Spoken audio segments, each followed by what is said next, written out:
The Delta Fireman's Ball is Saturday, July 27th. You can enjoy food, live music, games, and more. There will be a poker run from 10 a.m. to 4 p.m. Keith Davis will be playing music from 6 to 9 p.m. For more information on the Delta Fireman's Ball, contact Jim or Fake Harry at 319-212-8772. The Delta Fireman's Ball is coming up Saturday, July 27th. Don't miss it.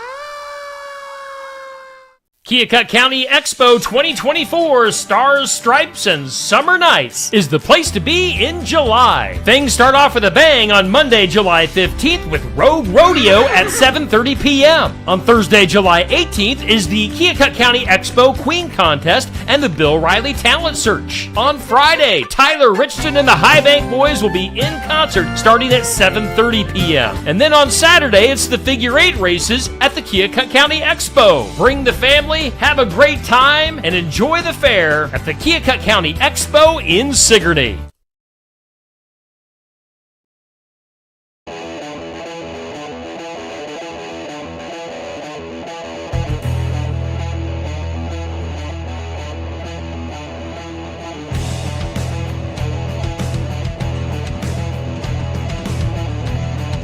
And welcome into the sports section. We are live on this beautiful Saturday morning from Brothers Market in downtown Sigourney, Iowa at 118 South Main Street. Give them a call at 641-622-2191. And let's go to our host who is busy. He's got a screen full of young ladies from Sigourney softball, Mitch Eslick. Mitch, what's going on? Hey, Steve. Big morning for us here. We got the Sigourney girls softball team with us. They finally have a Saturday off, and what are they going to do on it? They're going to get up early and come and hang out with us on the sports section. Before we start, I wanted to wish you a happy birthday, Steve. Big day today. You. So I hope you enjoyed your weekend. Man. What'd you say? I can't hear you. So we're fired up. We got the Sigourney, as I said, the girls softball team. They've had a phenomenal season. Just capped off their fourth conference championship in a row. Prime for postseason play starting this week, so we're going to talk a lot of softball with them this morning. So we're going to get started. We're going to go around the horn. We're going to start with Carly. We want to know, we got three questions for you. Ava's been trying to guess the mystery question unsuccessfully so far, may I say. So we're going to start with your name, the position that you play in softball, and your favorite 4th of July activity around Sigourney. All right, so what do you enjoy the most about 4th of July around Sigourney? All right, so Carly, lead us off. My name is Carly Goodwin, and I'm a pitcher. And my favorite 4th of July activity is probably the putt-putt around town. Which is coming up soon, right? Yep, today. Okay, we'll get you guys out of here so you can do it. We're hosting one of those holes, Mitch. Okay, so we really got to get out of here quick. My name is Ava. I play either right or left field. And my favorite 4th of July activity is also putt-putt. I'm Josephine Moore. I'm a catcher, and my favorite is probably the parade. I'm Kim Montgomery. I play short and second, and my favorite 4th of July thing to do around town is the parade. I'm Ella Brines. I play third, and my favorite 4th of July thing is putt-putt. I'm Danny Aller. I play shortstop, and my favorite 4th of July thing is probably the parade. I'm Kinsley Walker. I play first base, and my favorite 4th of July thing is probably the fireworks. My name is Caitlin Dupe. I play right field or left sometimes, and my favorite thing is the parade. All right, good job. Okay, it's pretty even. Okay, we got one fireworks squeezed in there, but a lot of parade, a lot of putt-putt. So it's been a fun weekend here in Sigourney, continuing kind of last kind of hurrah today, I guess, for our 4th of July celebration. So let's talk a little bit of softball. Carly, let's start with you. Obviously, been a great senior season for you, great career, named Gatorade Player of the Year. But obviously, that is an individual award, but it's not because you have teammates as well. Talk a little bit about kind of that award for you, what it meant to you, to the team, and just to, Sigourney in general, have someone that has won an award for the entire state to be the best player in the state. Kind of what's it meant to you to have that honor bestowed upon you? Yeah, for sure. It's been a goal of mine ever since my freshman year, kind of when I started playing high school softball. I knew it was a pretty big award, and so that's been a goal that I've been working forward to, and it goes off of last year's stats. And so at the end of the year, I kind of looked back and I knew that I had a pretty good chance, but there's a ton of other players in the state that are pretty good, and it goes off of all 5 classes. And usually you don't see a player from 1A or especially, small Sigourney, Iowa. And so when I was told that I won the award, it was pretty awesome. It was a good feeling knowing that you accomplished that. But knowing that Sigourney hasn't had a Gatorade Player of the Year before means something really special. And I hope that it just teaches, young girls to kind of dream big, and that even if you are from a small town, small school, that you can really accomplish anything. Yeah, for sure. Great answer. And on Monday we had the youth softball teams there, and we had a great turnout, huge crowd of young girls. And yeah, they certainly have had a lot to enjoy here these last few years with Sigourney softball. Ava, you have kind of been around the diamond a little bit this year. You said right field, you said left field, you played some third base earlier in the year. Talk a little bit about kind of that versatility that you've had and how that's helped the team to be able to play so many different positions. And how tough is that to do that from night to night? So I started off the beginning of the year not really knowing where I was going to play. And at the end of the day, I was just telling Shelly, I was like, wherever you need me. So I started at third. That was obviously way different because I had been playing left field last year. So that was like a learning curve. But I got it, and she's like, oh, Ava, I need you in right field. I was like, oh, okay, I'll go to right field. No problem. So just like kind of moving me around. Yeah, it was tough, but I would say I got it pretty mastered, and at the end of the day, it's always just like wherever the team needs me. For sure. Joe, you have been, I've seen this various places that you call the pitches for Carly. Yes. So you're, as the catcher, you decide what pitches are going to be thrown. What goes into that process? Do you, when you play teams you've played before, are you thinking more about the batter? Are you thinking more about what Carly wants to throw? Is it a mix of both? Kind of go through your mental thought process on calling pitches and how you've done that, because it's been 2 years now you've done that? Yeah, okay. 2 or 3, yeah. So it really depends on how warm-up's going. If Carly's throwing good rise balls, then we'll throw more rise balls. And depending on the team, we try to mix it up as much as possible. Yeah, and I guess just one follow-up on that really quickly. Do you feel like that you understand, since you're on the field, more than if coach was going to call the pitches, do you feel like you have a little bit better feel for what Carly would want? Because it seems like when I'm watching, she doesn't shake you off a whole lot. It's pretty much, whatever call it is, you go with. Every once in a while you'll see kind of a little no, yeah. But do you feel like you guys are in pretty good sync? Yeah, Carly trusts me with our pitch calling, and I trust her. If she doesn't want the pitch, I shake it off, and we go with another pitch. Kia, we'll get back to you on this one. You've played in the field some, you've hit some, but a lot of times you come in as a pinch runner. Talk a little bit about kind of that mentality. Is there someone you normally courtesy run for? Is it kind of whoever? And how do you stay loose and ready in the dugout when you know that, hey, I might need to get out there and get around the bases pretty quick? Well, normally I run for Joe when she gets on base, and it's just kind of like certain situations when Joe will just stay on or I'll have to go in, so I kind of just have to keep my head up and be ready whenever Shelly's like, hey, we need you now, and when I'm on those bases, just to be ready. For sure.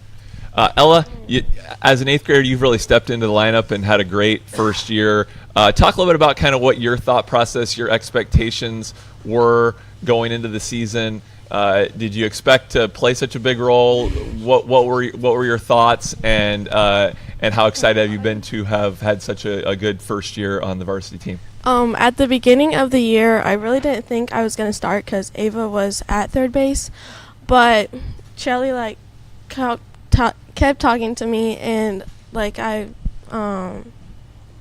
started working, and I got the role position of third base. And I kept on working harder, and I really showed how I could play. And whose batting average is higher, yours or Isaac's? Oh, probably Isaac's. Okay, all right. Okay. I thought maybe I didn't know the answer, so I had to be close. All right, he's had a great year too.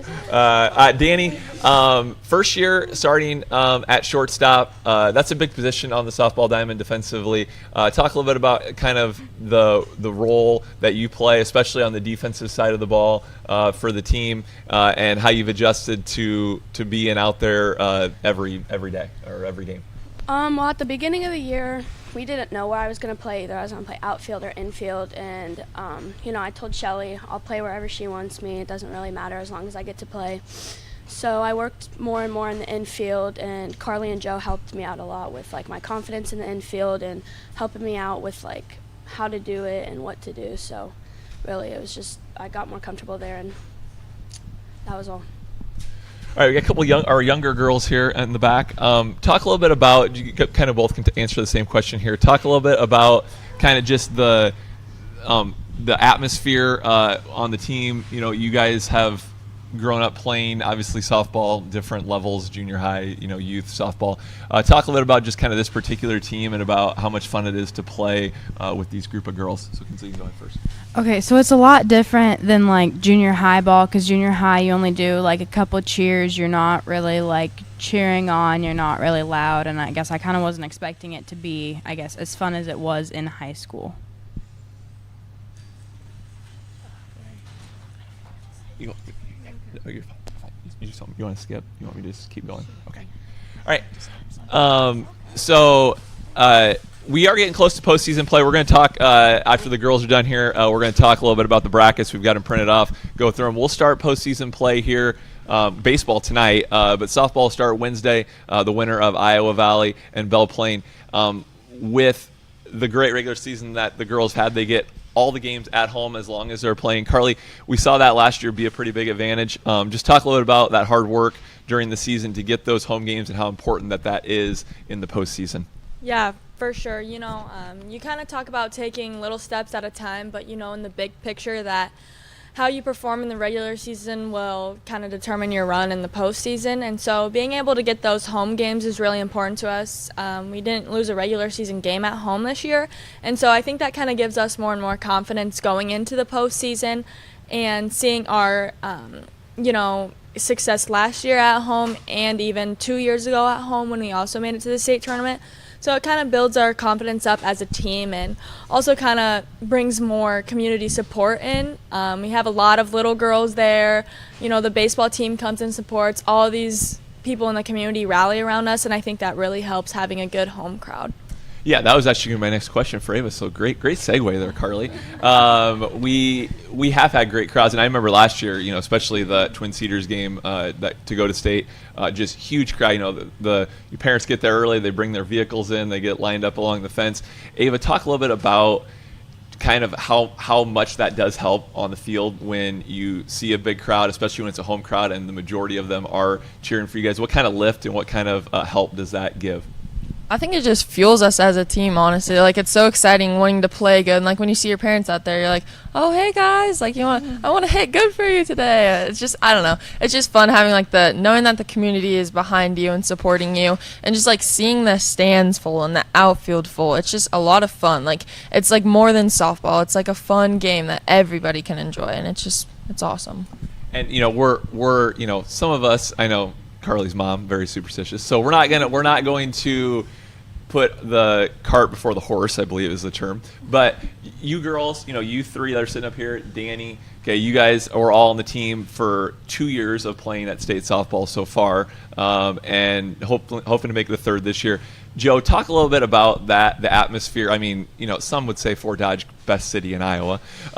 Some would say that. Talk a little bit about the atmosphere at Harlan Rogers in Fort Dodge, because it really is a special atmosphere to play on those diamonds. Big crowds, big stands. Talk a little bit about how much you appreciate getting to do that and how much fun it would be to do it for a third time. Since we come from a really small school, normally small schools don't really go up there and show what they have, and we've done it. We've shown people what we can do as a small 1A school, and just being up there really fuels us, and we love being up there, and it's really exciting for us. For sure. Let's swing to the back here. We'll go back. Let's go with Keo. You got the mic here back there. And I'm going to have all of you guys answer this question, all 5 of you guys answer this one. We've got some teams coming up, possibly. First one, it'll be a team that you know, but there's Kalamazoo Wheatland, possibly the second game, Wapello, possibly at the bottom. Teams that we don't play during the regular season. What kind of scouting do you do? What kind of scouting does Coach Striegel do? Do you go on Varsity Bound and look and see at their players? Is there, there's no like huddle for softball, I don't think. But like, what kind of scouting do you do? How much do you know about teams, especially teams that you don't normally play? Like yesterday when you played Southeast Polk and Solon at the Ottumwa tournament. What's the awareness of the other teams, or do you just kind of worry about, hey, we're going to do what we do, and whatever the other teams got, we'll figure it out? So Kia, go ahead and and maybe it's different for all of you. So go ahead and answer that question, each of you. I normally tend to look at Bound like the night before on like the team stats and how they are. But that's really it. Like, I just go in hoping that we can do what we know how to do and go in and win. I have to agree with Kia. I usually look at Bound a couple of days before or even the night before to see their stats and all that stuff.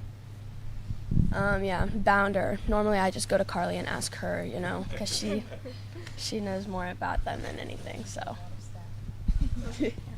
I kind of just go off what Shelly and what Carly have said, like, before the game and during warm-ups and all that. I just listen to what Coach Shelly has to say. And speaking of Coach, you know, we would have loved to have her with us. You know, we've the first 4 or 5 weeks that we've been doing this summer, they've been playing tournaments. And then this morning, unfortunately, the all-conference meeting, we're hosting that. She's actually in doing a little shopping at Brothers Market. Great sponsor, right, Steve? Yes. She Coach Striegel fooled us. We thought she was coming in to be on the show, but nope, just doing some shopping. She's busy this morning. We would have loved to have had her, but obviously, you know, she's played a big role in this for these girls as well. Has done a great job coaching them up. So it's not that we didn't want, for those of you at home, we wanted Coach Striegel here, but unfortunately, the softball schedule has been the hardest one for us to get in just because of the Saturdays. Talk a little bit about, and we can go around the Hornets, have all you guys answer this. Talk a little bit about the time commitment in the summer of softball. We talked to the baseball boys about this a little bit too. It is a huge commitment, and even more so, I think, for softball because you're playing on the weekends too. Talk a little bit about just what kind of a commitment that is, and how much of your summer you guys do have to give up, and some of the fun stuff that maybe you don't get to do with friends because you got softball. Yeah, for sure. I can kind of say for honestly all of us here, softball really starts for us at the end of basketball season, so late February. We played on a spring league tournament. You know, Josephine's dad Craig helped coach us, and that's played a really big part in our success. You know, we get extra reps, extra innings in before the season even starts. So, you know, it's honestly not just a summer thing for most of us. It's kind of spring and summer, but you know, it is hard sometimes seeing all the things that your friends are doing or even your family sometimes, and you might think you're missing out on these things, but also you're giving yourself opportunities to make you not even a better player but a better person. And being around these girls, you know, all the time is fun. We have fun, you know, we make jokes. You know, I think one of the best things is riding in the Suburbans on the way to tournaments. You know, we have a lot of fun. And so just being able to, you know, bond with these girls all the time really helps, you know, make you feel that you're not missing out on anything. I guess you could say we don't really think about, like, oh, we're missing out on the summer. I think, like, in the moment, we're just having fun, and we're, like, caught in this, like, swept up with the softball drift, I guess you could say. Like, I don't know. It's a lot of fun, and you don't really think about it. You're just like, oh, I'm having fun with my friends and playing a sport that I love. That's like, a good point. I phrased that question very poorly. That was poorly phrased. Excuse me. It is more of, yeah, talk, as we're finishing here, and make it easier for you guys to answer this, talk a little bit about, kind of as these girls said, you know, some of the fun stuff that you're able to do away from softball with your team, because that is a huge part of it, and it is a lot of hard work that you guys put in, but I know, getting to coach a lot of you in track, you guys have plenty of fun, even in a sport like track that's really not fun.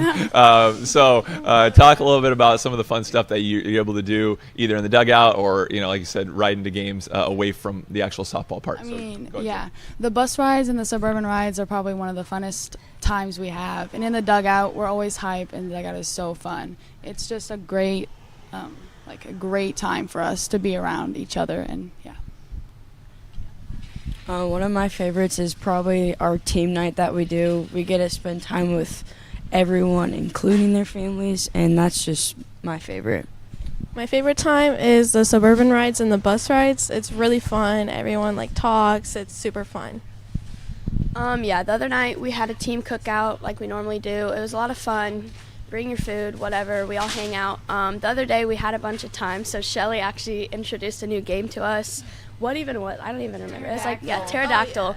So we were in a big like circle, and you looked at the next person, and you had to like act like a pterodactyl and make a random noise, and it was just a time killer. But we all really enjoyed it, and I don't know, it just was a lot of fun. Who wants to act like a pterodactyl right now? Not on camera, guys. How long these archive on Facebook, Steve? Forever. Forever? Okay. Okay, my favorite thing is probably the time we have between warm-ups and the actual game, just to like sit there and we talk and we spend time with the rest of the team.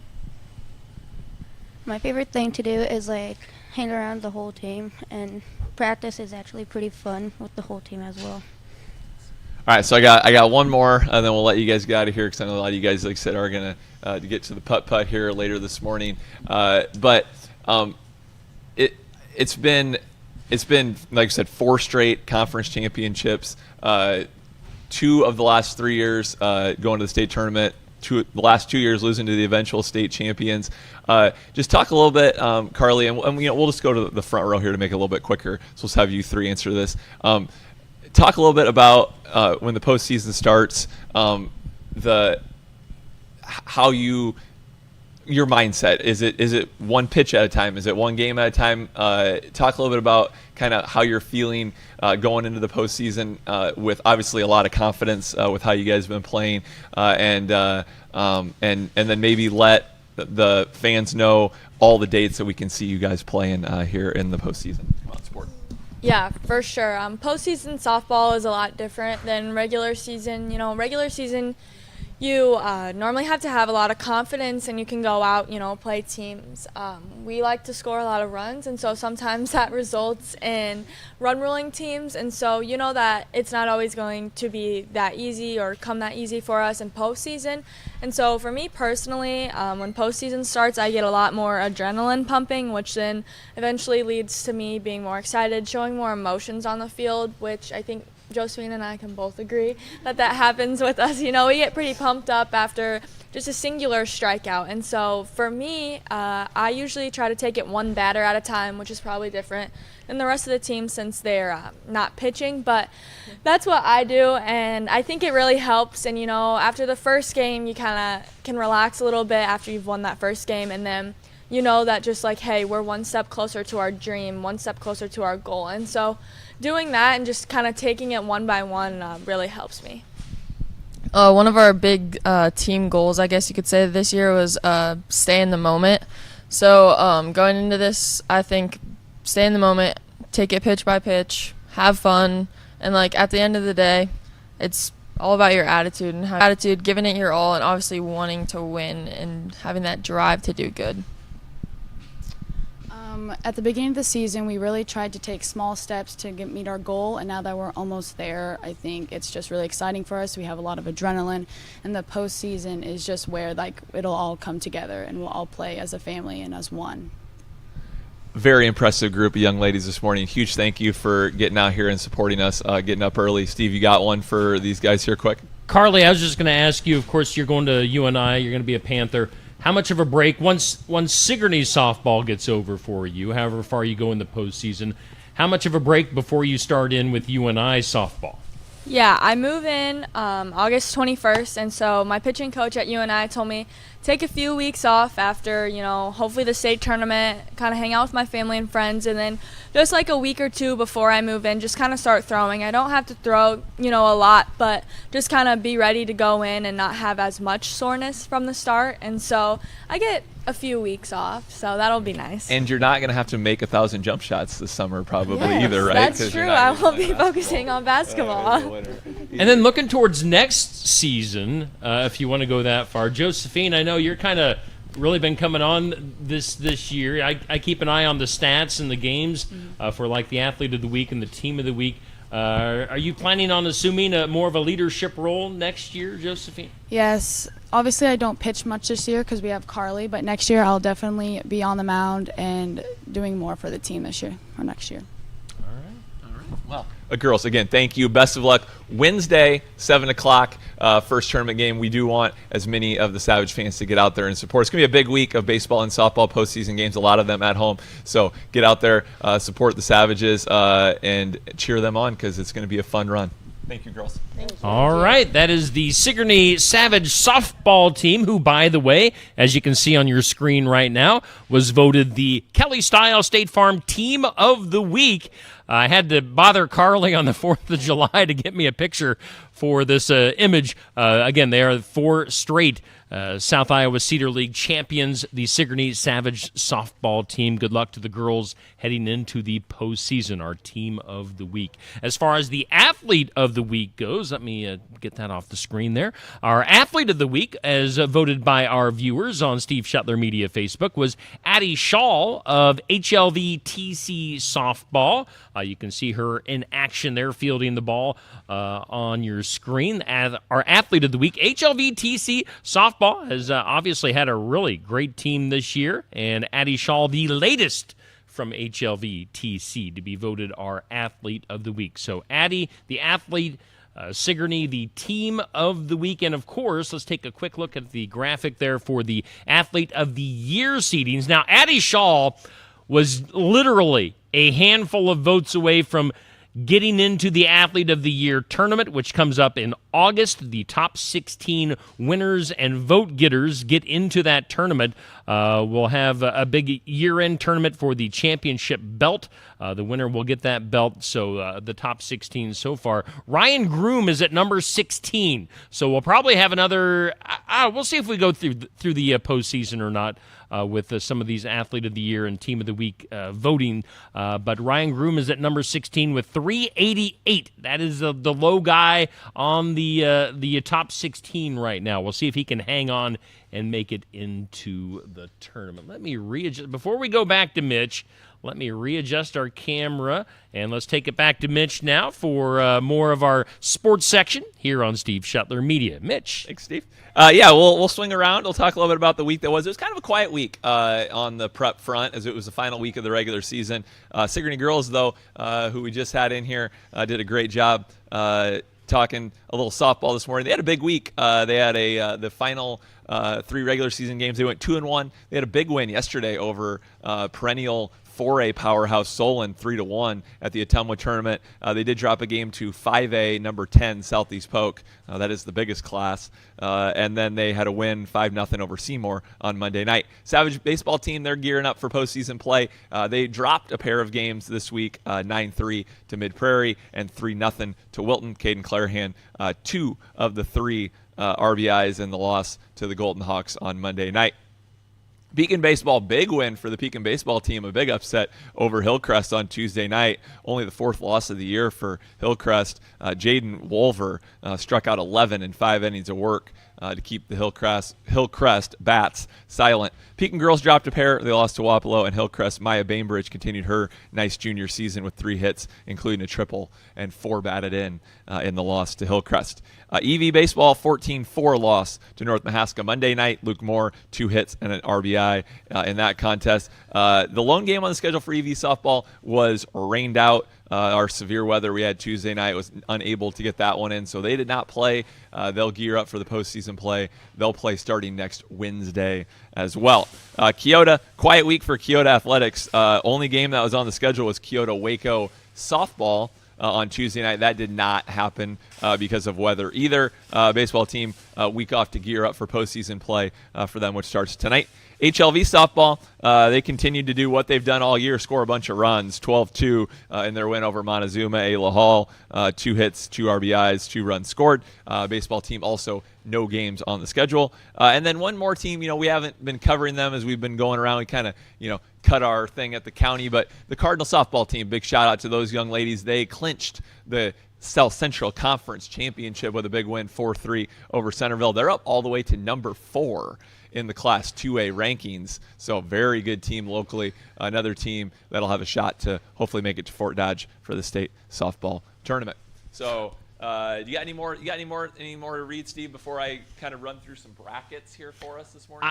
I was going to ask or just comment. One thing, we should have brought this up when the girls were here, is how the Sigourney softball team, you mentioned they were playing 5A teams. They have played a lot of great teams during the regular season, which is a really good thing when they get into the postseason. I mean, it's not like they're skimping on the competition this year on their schedule. I mean, they play some really good teams, which helps them obviously heading into the postseason. Which, if you want to jump into the brackets, go right ahead. Yeah, that sounds good. That's a great point, Steve. I think the only loss that the Sigourney girls have to a 1A team was to Collins Maxwell, 1-0, a team that's ranked in the top 5 as well. The record could be 30-1 had they scheduled a bunch of similar opponents, but they know that in order to do what they want to do, which is make a deep run of the state tournament, they need to be battle tested. And Coach Crawford, Coach Striegel, the athletic director Lee Crawford, and the coach Shelly Striegel,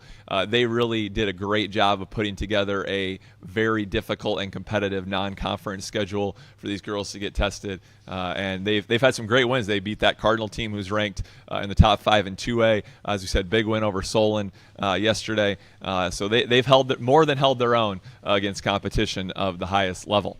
Instead of kind of mix it up a little bit this week, we usually do our what to watch for at the end, but what we're watching for this week is a big week of postseason action, big week of brackets. There is nothing more. Steve, I know it's your birthday today, but the best present in the world is brackets. For me, I love brackets. Yes. So we wanted to go through and talk a little bracket here to wrap up. So just a couple minutes, we're going to swing through baseball and softball. We'll start with baseball because that starts tonight.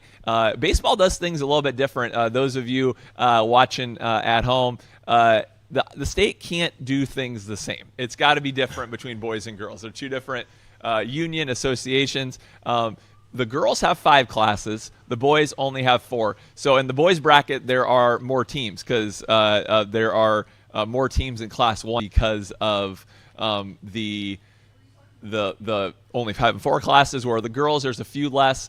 So it'll be a few less games to get to state. Girls and the boys. The boys have a bracket where essentially everyone plays right away. So there's no buys. The Sigourney boys, even though they are the number 2 seed in their sub-state and sub-state number 6, they do have to play a game right off the bat, and it is tonight here at home.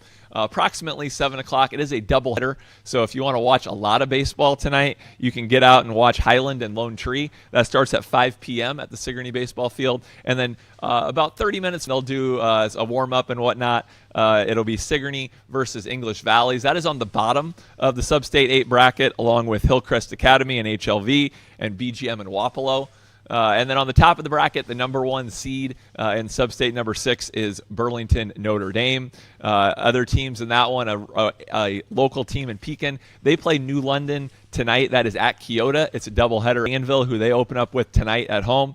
And then Moravia and Moulton Udell will play a single game tonight as well. So a lot of really good teams in that bracket. The second round of games is on the 9th of July. That is Tuesday, I do believe, as I'm looking at my or it'll be that second round. Sigourney will host that game. If they win tonight, they will host either Highland or Lone Tree in that one.